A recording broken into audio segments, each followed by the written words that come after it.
आजच्या या विषयामध्ये आपण देव म्हणजे काय ह्याचा थोडाफार विचार करू. आता देव असल्याचे प्रत्येकजण मानतात की ह्या संसारात किंवा ह्या अस्तित्वात देव आहे आणि त्या देवाला स्मरूनच आपण आपली उठल्यापासूनची कामं करतो. आता ह्याच्यात देव जर आपण आकार रूपात जर म्हटला म्हणजे कृष्ण, राम, गणेश, शिव इत्यादी जी काही देवता देवी आहेत ते आपण त्या देवांना म्हणजे त्या देवाला आपण आकार रूप देऊन त्या सर्व देवांची आपण मान्यतापेक्षाही आपल्याला त्यांचा पूर्ण विश्वास आहे. कारण आपण त्यांचे चरित्र, त्यांची महिमा, त्यांचं जे कथन आहे, भागवत कथन आहे ते आपण ऐकलेले आहे. म्हणजे त्याच्यात आपल्याला ते अस्तित्वात नाही असं आपण म्हणजे ते शक्य नाही. म्हणजे त्यांचं अस्तित्व आहे हे पूर्ण आपण जाणतो. कारण आपण प्रत्यक्ष जरी त्यांना बघितलं नाही तरी त्यांची जी काही आपल्याला संस्कृतीने लाभलेली जी त्यांची चर्चा आहे, जी काही भागवत चर्चा आहे त्यामध्ये आपण त्यांच्या अस्तित्वाला मांडतो.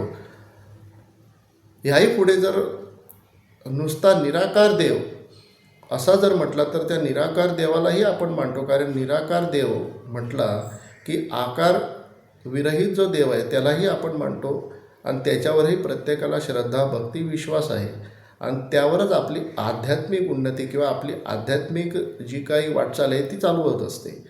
आता सर्वप्रथम म्हणजे ह्या देवाला सगुण रूप मानूनच आपण त्या सगुण रूपात्मक देवाला भजूनच आपण भक्ती मार्गात किंवा आपल्या आध्यात्मिक चर्चेत आपण आपल्या जी काही वाटचाल आहे त्याच्यामध्ये आपण अग्रसर होतो. आता ह्याही पुढे जर म्हणायचं असेल तर जो निराकार देव आहे तर तो निराकार देव ह्याच्यावर विश्वास आणि श्रद्धा होण्यापेक्षा त्या देवाची स्पष्टता होणे हे फार गरजेचे असते. म्हणजे एका बाजूने जर बघितलं तर देवाचं अस्तित्व आपण मानतो, विश्वास ठेवतो, हा भाग झालाच, त्यात काही गौण नाही. परंतु त्याहीपेक्षा हा देव स्पष्ट जाणणे, त्याची स्पष्टता कळणे हे फार महत्त्वाचे असते. कारण ज्यावेळी जी स्पष्टता होते त्यावेळी त्या स्पष्टतेमध्ये आपल्याला विश्वासाचा किंवा श्रद्धेचा भाग न उरता आपल्याला पूर्ण खात्री होते. म्हणूनच देवाचं ज्ञान म्हणजेच देव म्हणजे काय तर हे जाणण्यासाठी म्हणजे विश्वास आणि श्रद्धेपलीकडे त्या देवाची स्पष्टता जाणण्यासाठी आपल्याला देवाचं ज्ञान होणे हे फार गरजेचे असते. म्हणजे देव म्हणजे नेमकं काय आणि देव ही संज्ञा कोणाला दिलेली आहे. तर देव ही संज्ञा जी दिलेली आहे ती संज्ञा आपल्या अंतर्यामी आपण आहोत असे जे शुद्ध ज्ञान आहे. म्हणजे ज्या शुद्ध ज्ञानाला श्री रामदास स्वामींनी शुद्ध जाणीव कळा, शुद्ध चैतन्य किंवा केवळ आहे पण किंवा शुद्ध कळते पण जे सांगितलेलं आहे, जे म्हटलेलं आहे, जे संबोधलेलं आहे त्यात ह्या शुद्ध जाणीवेला देव असं म्हणतात. म्हणजेच आपण आहोत हे जे आपल्या अंतर्यामी आपण जाणत असलेली ही जी ज्ञानकळा आहे, ही जी जाणीव कळा आहे, ही जी प्रत्येकजण जाणतो की आपण आहोत. म्हणजे प्रत्येकाला जे आपल्या अंतर्यामी आपण असल्याचं जे पूर्ण ज्ञान आहे, म्हणजे कोणालाही कुठच्याही प्राण्याला कोणामध्येही आपलं हे जे ज्ञान आहे हे पूर्णतः स्पष्ट आहे आणि हे स्पष्ट असलेलं जे ज्ञान आहे त्या ज्ञानालाच देव असं म्हटलेलं आहे. म्हणजे ही ज्ञानरूपी जी ज्योत आहे, असण्याची जी ज्योत आहे, हे जे कळतेपण आहे, हे कळतेपण, शुद्ध कळतेपण, शुद्ध जाणीव कळाच म्हणजेच हा स्पष्ट देव हे प्रत्येकाला अगदी तंतोतंत स्पष्ट व्हायला पाहिजे. म्हणजे जे अध्यात्मामध्ये पूर्ण अग्रसर झालेले आहेत, ज्या आत्मज्ञानामध्ये पूर्ण अग्रसर झालेले आहेत, ज्यांना खरी उन्नती करायची आहे तर ती उन्नती तुम्हाला आत्मज्ञानाने आत्मचर्चेतच होते. सगुण उपासना ही करावीच, त्यामध्ये आपलं अंतर्मन शुद्ध होतं, अंतःकरण शुद्ध होतं. परंतु त्याही पुढचा जर अभ्यास करायचा असेल, पूर्ण स्पष्टता जर आपल्या अंतर्यामी जागृत करायची असेल तर आपल्याला आपल्या अंतर्यामी असलेलं हे जे शुद्ध आहेपण आहे ह्याकडे वळावंच लागतं. कारण हे शुद्ध आहे पण नसेल तर ह्या जगामध्ये किंवा ह्या जगाला कोणालाही अस्तित्व येत नाही. ह्या जगाला अस्तित्व प्रदान करणारं आपलं हे शुद्ध आहे पण असतं. म्हणजेच आपण आहोत हे ज्ञान नसेल तर जगाचं अस्तित्व नसते. म्हणजेच आपल्या आहेपणावरच हे जग पूर्णतः अवलंबून आहे. म्हणूनच ह्या आपल्या अंतर्यामी आपण आहोत म्हणजे हे आहेपण जे आहे हेच आपलं शुद्ध देवस्वरूप आहे आणि हे जाणणंच हे गरजेचे आहे. आता मागच्या काही व्हिडिओज तुम्ही जे काय जर पूर्ण व्यवस्थित मन लावून जर ऐकले असतील, पूर्ण विवेक झाला असेल, तर त्यामध्ये ह्याचा पूर्ण स्पष्ट झालेला आणि ह्याच देवाला आपण आत्मा म्हणतो. आता हा बोध झाल्यानंतर त्या देवाचा विश्वास किंवा देवाच्या श्रद्धेपलीकडे होऊन आपल्याला ह्या देवाची ह्या आत्मज्ञानाद्वारे स्पष्टता येते आणि त्या स्पष्टतेमध्ये तो देव जसा आहे तसा कळतो. म्हणजे तो जेव्हा आपण देव म्हणतो तो आपल्या व्यतिरिक्त देव नसून, म्हणजे आपण कुठेतरी इथे ह्या देहामध्ये तो वेगळा देव नसून, तो आपल्या अंतर्यामध्ये आपलं हे आहे पण आहे, तोच देव आहे. ज्यावेळी तुम्ही आपल्या वेगळा म्हणून देव शोधू पाहता त्यावेळी तो देव शोधला जात नाही, तो देव मिळू शकत नाही. कारण शोधणारा प्रत्यक्ष देव आहे, परंतु प्रत्यक्ष तो देव म्हणजे ती जाणीव कळा स्वतःला देहस्वरूप जीवस्वरूप समजून आपल्या स्वतःला त्या निज स्वरूपाला आपल्या त्या कळतेपणाला विसरते.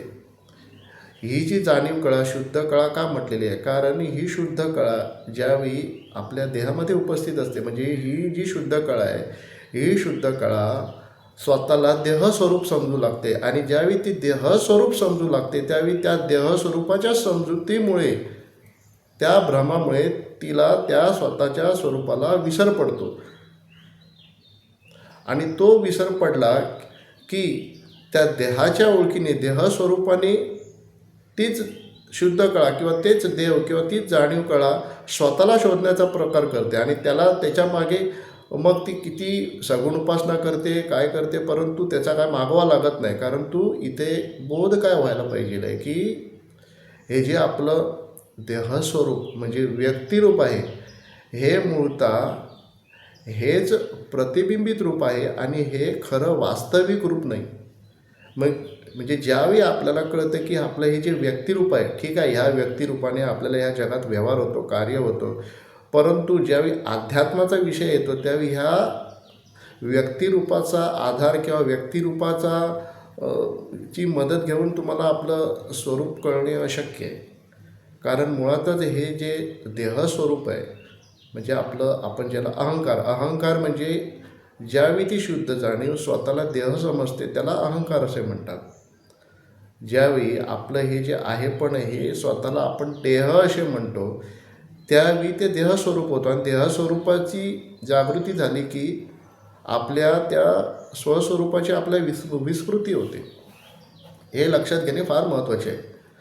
म्हणजेच देव जे म्हटलेलं आहे ते आपल्या अंतर्यामी आपल्याला असलेल्या शुद्ध आत्म्याला म्हणजे आपल्या शुद्ध साक्षीला, शुद्ध कळतेपणाला, शुद्ध जाणीवाला म्हटलेलं आहे. हे जाणणे गरजेचे आहे आणि ही काय एकदा ओळख झाली, ही काय एकदा स्पष्ट झालं की त्या स्पष्टतेला मग विश्वास व श्रद्धेचा भाग उरत नाही. त्याही पलीकडे जाऊन आपण जसं आहे तसं आपल्या त्या स्पष्ट ज्ञानाला ओळखतो आणि ह्यालाच आत्मसाक्षात्कार असं म्हटलेलं आहे. आत्मसाक्षात्कार म्हणजे कुठेतरी बाहेर देवळात जाऊन कुठेतरी जप तपश्चर्या करून आत्मसाक्षात्कार होत नाही. तो आपल्या अंतर्यामी स्वतःमध्येच स्वतःची चौकशी करून विवेकरूपी चौकशी करून नेती म्हणजे मी हा नव्हे तो नव्हे असं करूनच आपल्याला त्या आपल्या बोधस्वरूपाकडे आपली ओळख होणे गरजेचे आहे.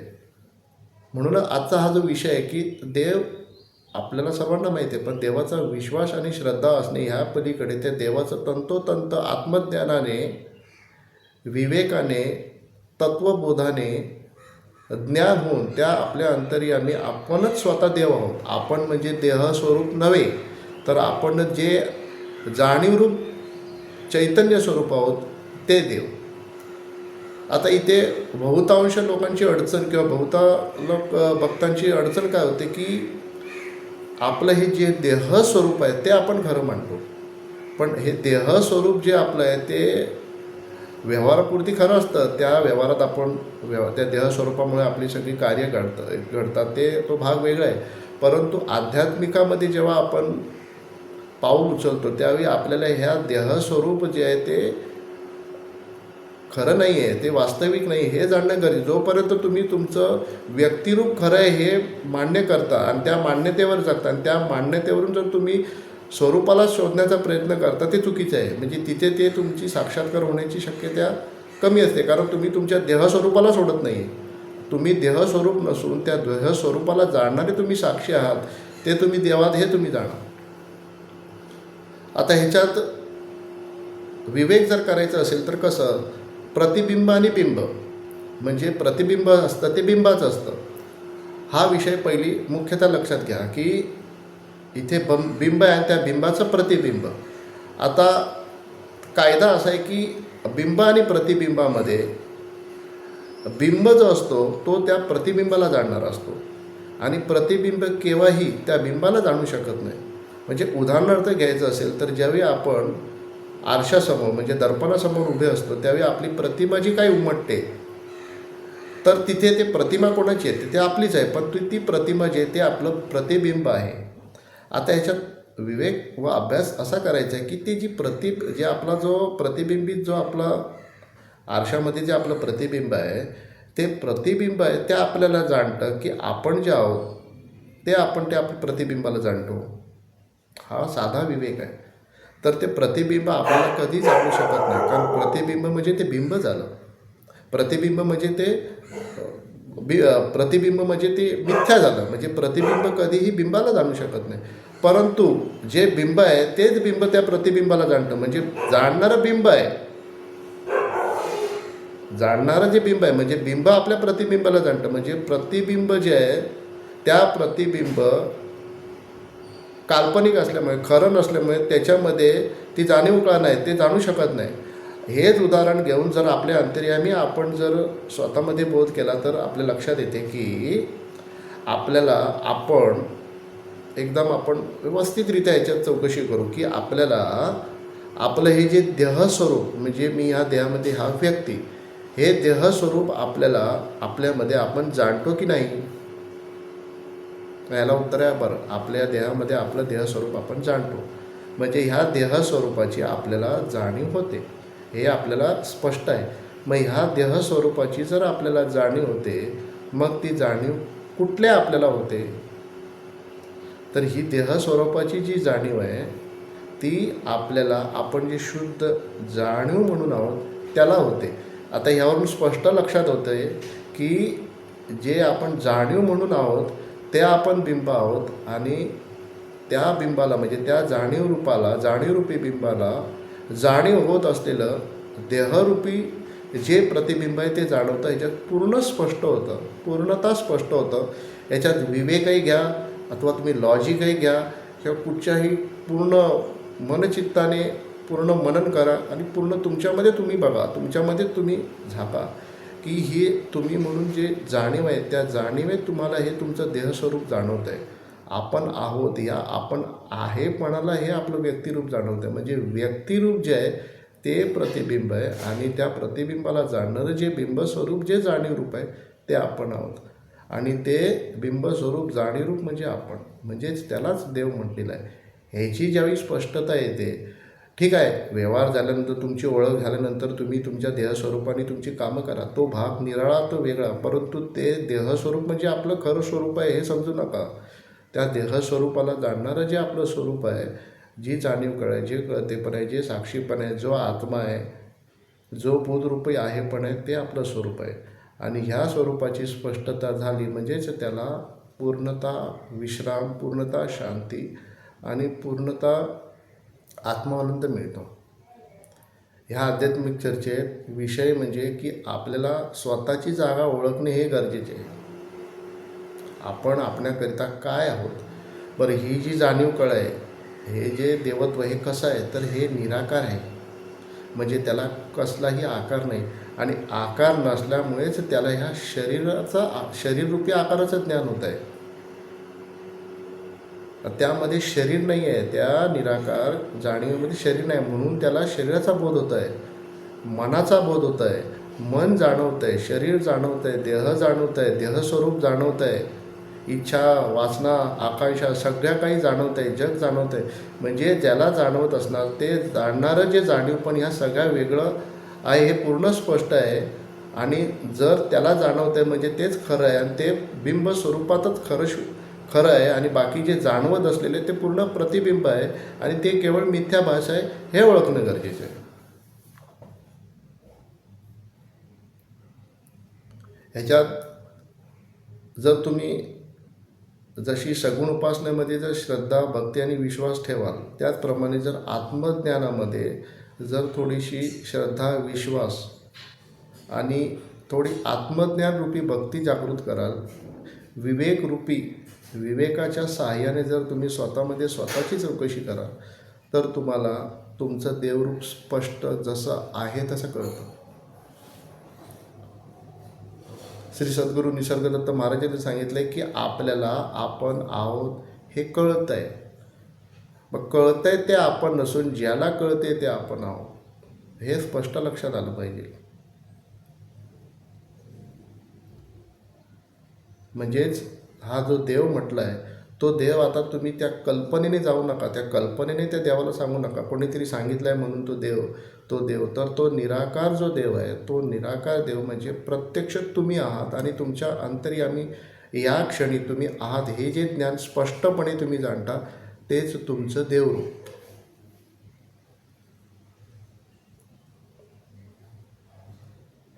ही स्पष्टता फार गरजेची आहे आणि ह्या स्पष्टतेमुळेच तुम्हाला जसं म्हणतो ना दूध का दूध, पाणी का पाणी तसं क्लिअर होतं. इथे देवाला जसं आहे तसं ओळखायचं आहे, देव आहे तसाच्या तसा ओळखायचा आहे. तो निराकार आहे त्या निराकार पद्धतीनेच ओळखायचा आहे, तो निर्गुण आहे त्या पद्धतीनेच त्याला ओळखायचं आहे. त्यामध्ये गुणाचा किंवा आकाराचा समावेश करून तुमची कल्पना जोडून त्याला ओळखण्याचा प्रयत्न करू नका. आता साधारणतः गोंधळ काय होतं आहे खूपशा भक्तांचा किंवा खूपशे जे आत्मविवेकी आहेत त्यांचा गोंधळ काय होतं की ठीक आहे की ही जी शुद्ध साक्षीपणा, शुद्ध जाणीव कळा आपल्यात आहे आणि ती सगळं जाणणारी आहे, परंतु मला एक स्पष्ट का होत नाही की ही जी शुद्ध जाणीव किंवा शुद्ध साक्षी किंवा हा जो शुद्ध आत्मा तो सगळ्यांना जाणतो, म्हणजे माझ्या देहस्वरूपाला सुद्धा तोच जाणतो. मग माझ्या देहस्वरूपाला जर तो जाणतो तर तो मग मला का नाही जाण? म्हणजे माझ्या साक्षीला जर माझं देहस्वरूप जाणवतं तर ते मग मला का नाही कळत, मला असं का कळत नाही? तर त्याचं कारण असं आहे की तुम्ही हे तुमचं देहस्वरूप खरं म्हटलेलं आहे. बघा ते जे विवेक करा, तुम्ही जर असा प्रयत्न केला की माझं देहस्वरूप जे आहे त्या देहस्वरूपाला कळलं पाहिजे की जी साक्षी आहे, जे साक्षीत्व भाव आहे ते सगळ्यांना कळतं, असं जर तुमची इच्छा असेल तर ती इच्छा ह्या जन्मात आणि कुठच्याही जन्मात पूर्ण होऊ शकत नाही.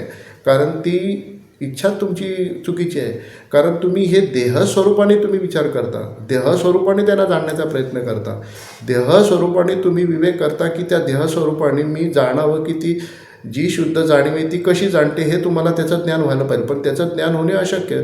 कारण ह्याच्यात विवेक जर केला तर असं कळतं की समजा जर तुम्ही त्या शुद्ध साक्षीला जाणण्याचा जर प्रयत्न केला, बरं इथे लक्ष द्या, जर त्या तुम्ही देहाच्या स्वरूपाने त्या शुद्ध जाणीवेला जाणण्याचा प्रयत्न जर केला तर त्या शुद्ध जाणीवेला जाणण्याचा केलेला प्रयत्न हा जाणवतो की नाही हा प्रश्नचिन्ह विवेकाने घ्या. तर हा जाणवतो. मग जाणवतो त्यामध्ये त्या शुद्ध जाणीवेला जाणण्याची इच्छा, आकांक्षा किंवा भेद, मतभेद असे आहेत का? नाही. म्हणजे ती शुद्ध जाणीवेत सुद्धा हा केलेला प्रयत्न जाणवतो. म्हणजे ते प्रतिबिंब, म्हणजे तुमचं जे काही जी तुमची हालचाल असते ती प्रतिबिंब रूपात त्या जाणीवेत जाणवली जाते. परंतु त्या जाणीवेत जाणवण्याची काही स्वतःहून पर्सनल इच्छा नाही आहे. तिथे फक्त ती साक्ष इम्पर्सनलरित्या फक्त घडत असते. म्हणजे त्या जाणीवेला स्वतः जाणण्याची काही इच्छा नसते. त्या जाणीवेचं कामच आहे जाणणे, परंतु ती शुद्धरित्या जाणते, पर्सनलरित्या जाणत नाही. पर्सनलरित्या जाणणारे हे आपलं व्यक्तिरूप असतं आणि म्हणून व्यक्तिरूप हे पर्सनल असल्यामुळे ते इम्पर्सनल असलेलं आपलं जे जाणीव रूप आहे त्या जाणीवला त्या पर्सनल रूपाचं ज्ञान होतं. हा बोध फार महत्त्वाचा आहे.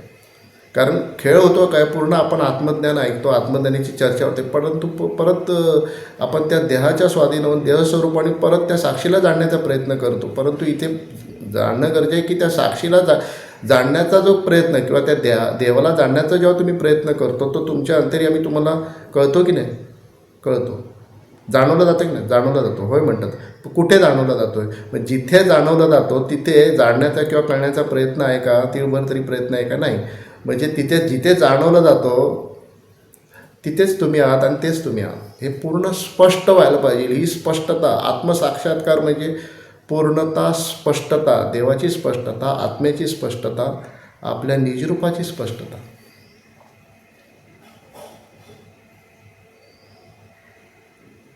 आता इथे साक्षीपर्यंतच आपण थांबवू आणि ह्याही पुढे हे आहे पण जे सुद्धा आहे म्हणजे ही जी साक्षी कळ आहे ती आपल्या अंतर्यामी, ती सुद्धा जोपर्यंत देह आहे तोपर्यंत असणे आणि नंतर त्या साक्षीपणाचाही शेवट निरोप घेतला जातो आणि त्यामध्ये आपल्याला ती निर्गुणाची ओळख कशी साधावी हे मी पुढच्या व्हिडिओजमध्ये त्याचं आपण मार्गदर्शन घेऊ.